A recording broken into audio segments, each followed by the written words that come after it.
तो अभी बहुत सारे लोगों का मेरे पास कमेंट आ रहा था, जिसमें से कुछ ऐसे थे कि बैंक वाले या तो उनकी मदद नहीं कर रहे हैं या फिर वो बोल रहे हैं कि ये हमारे थ्रू नहीं होगा, ये पेटीएम का है तो पेटीएम के ही थ्रू होगा। तो देखो, उन सभी का क्लैरिफिकेशन सिर्फ एक सिंपल सा ये है, या तो वो बैंक मैनेजर आपकी मदद करना नहीं चाहता, वो इस सारे लफड़ों में पड़ना नहीं चाहता है, क्योंकि आपकी एफडी पेटीएम बैंक में नहीं है, आपकी एफडी इंड बैंक में है। तो उनके पास पूरा राइट है उस एफडी को एक्सेस करने का। जब ओनर जाए तो उसके हिसाब से उसे वो किसी तरीके से चाहे तो मॉडिफाई भी करा सकता है, तोड़वाना चाहे तो तोड़वा सकता है, या कंटिन्यू करना चाहे तो कर सकता है। हाँ, उनके कुछ केसेस हो सकते हैं, जैसे वो बोल सकते हैं कि अगर आपको पैसे ट्रांसफ़र करना है, प्रीवियस अकाउंट तो आपका पेटीएम था तो पेटीएम में हो जाता था, अभी तो होगा नहीं उसमें, तो आप किसी और दूसरे अकाउंट में ट्रांसफ़र कर सकते हो। या तो वो आपको ये इसकी फैसिलिटी दे, या ये फैसिलिटी नहीं देते हैं तो ये बोल सकता है कि आप एक अकाउंट हमारे यहाँ खुलवा लो, सेविंग अकाउंट। तो आप एक सेविंग अकाउंट उसी बंदे के नाम से खुलवा लीजिए, क्योंकि पैसे तो ट्रांसफ़र कराने हैं आपको।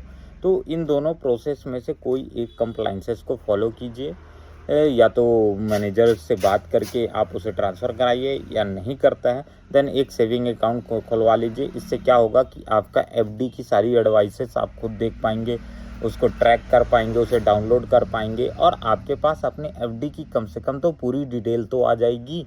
इससे सबसे बड़ा यही बेनिफिट है, क्योंकि आपको पूरा ऐप का एक्सेस मिलता है, वहाँ आपकी एफडी पूरी तरीके से शो होती है।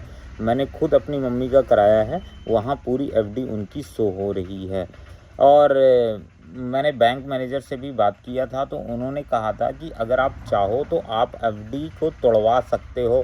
और उसने तो मेरे को एक और प्लान बताया था उसी बातों बातों में, कि आप ये एफडी तोड़वा दो, इसके बाद तोड़वाने के बाद आप इसे 5 साल की एफडी में कन्वर्ट करा दो हमारे ही बैंक में। तो अगर वो ऐसा बोल रहा है देन वो चीज़ें हो सकती है, हो सकता है आप जिस ब्रांच में जा रहे हैं वो करना नहीं चाहते, या उनके पास समय नहीं है। अब बाय गॉड जाने वो क्या कारण है, वो सिर्फ वही लोग जानते हैं, और लोग ये सब झंझट में पड़ते भी नहीं है जब तक आप उनके कस्टमर ना बनो।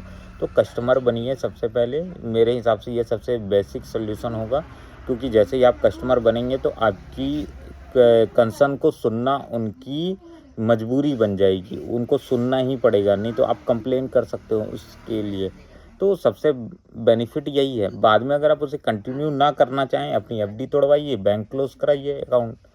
तो ये पूरा पैसा डुबाने से तो अच्छा है। देखो, वैसे भी एफडी में आपका पैसा पूरी तरीके से सिक्योर है, उसमें 1 रुपये भी आपका इधर उधर नहीं जाने वाला है। बट अगर आप इसका चांसेस नहीं लेना चाहते हो, आप अपना पैसा किसी भी हालत में निकालना चाहते हो, देन एक सेविंग अकाउंट का ज़रूर करा लीजिए आप।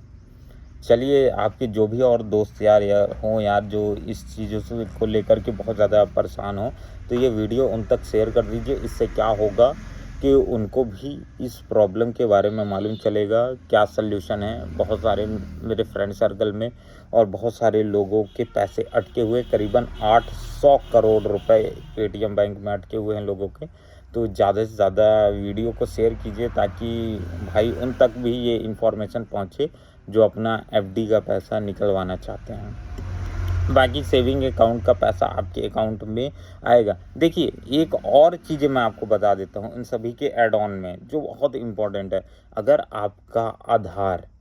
आपका बैंक आपके आधार से लिंक ना हो, तो सबसे प्लीज़ इसको करा लीजिए, ये कंप्लाइंसेस, क्योंकि ये बहुत ज़्यादा ज़रूरी है। क्योंकि आपका एफडी का अमाउंट पहले तो पेटीएम में ट्रांसफ़र होने वाला था, नहीं हो रहा है, देन आरबीआई किस तरीके से आपका पैसा आपको वापस करेगी।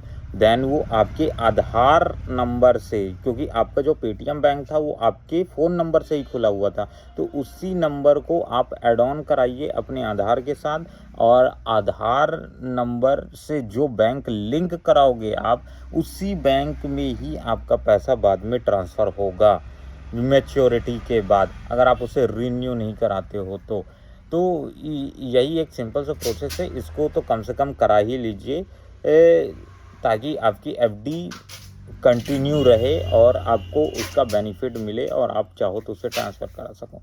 थैंक यू इस वीडियो के लिए। तो बाकी ये मेरी प्रॉब्लम थी, इसलिए मैंने सोचा कि मेरे को बनाना चाहिए, इसलिए मैंने वीडियो बनाया है। बाकी ये आपके ऊपर है, आप अपने दोस्तों यारों तक भी बताइए उनको इसके बारे में। Thank you, bye bye.